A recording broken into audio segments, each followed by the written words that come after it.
An inductive argument moves from the particular to the general, meaning very specific facts leading to a more general conclusion.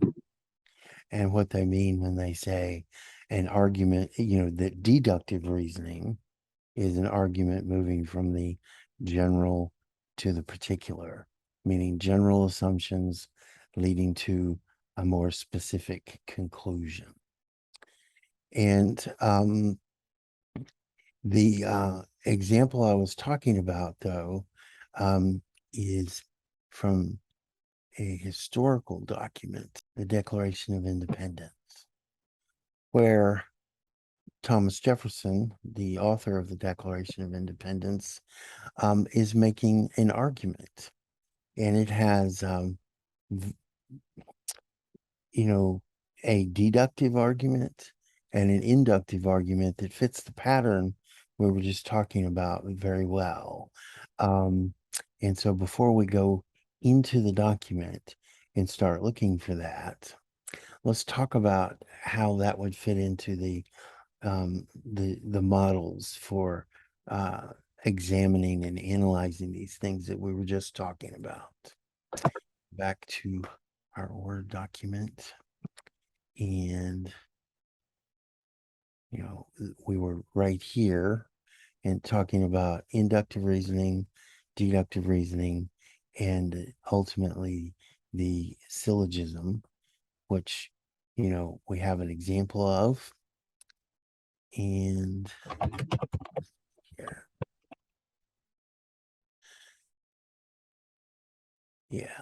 So in the Declaration of Independence, you can actually create a categorical syllogism that represents the deductive argument, where we start out with very general assumptions that are philosophically based and that the founding fathers took as given, whether other people accepted them as given or not, including the King of England.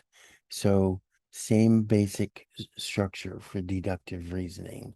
We're given in the Declaration, and you'll see this when we read the first two paragraphs, given that all men are created equal and that their right to life, liberty, and the pursuit of happiness is absolute.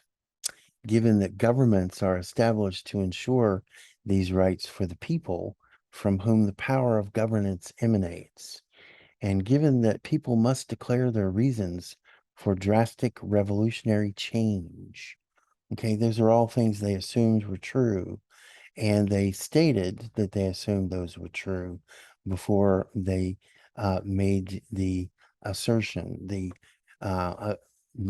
declaration that they were independent and that they were going to fight for that. But the final step in the process is this major premise. In addition to those given assumptions, we are going to take a look at the current situation that we're dealing with. When a government is oppressive and tyrannical, the people must rebel and fight to throw off that government. That's, an assumption that we're going to base our argument on. And then a slightly more specific assumption is the minor premise. George III is oppressive and tyrannical. And then ultimately, the conclusion is if we can accept the major premise as true, the minor premise as true, and our given assumptions as true, it's perfectly reasonable. It's at least valid, if not true, that the people of the English colonies in America must rebel and fight against the oppressive, tyrannical government of George III. And we can talk about the inductive portion of the argument later, but this is the deductive portion of the argument.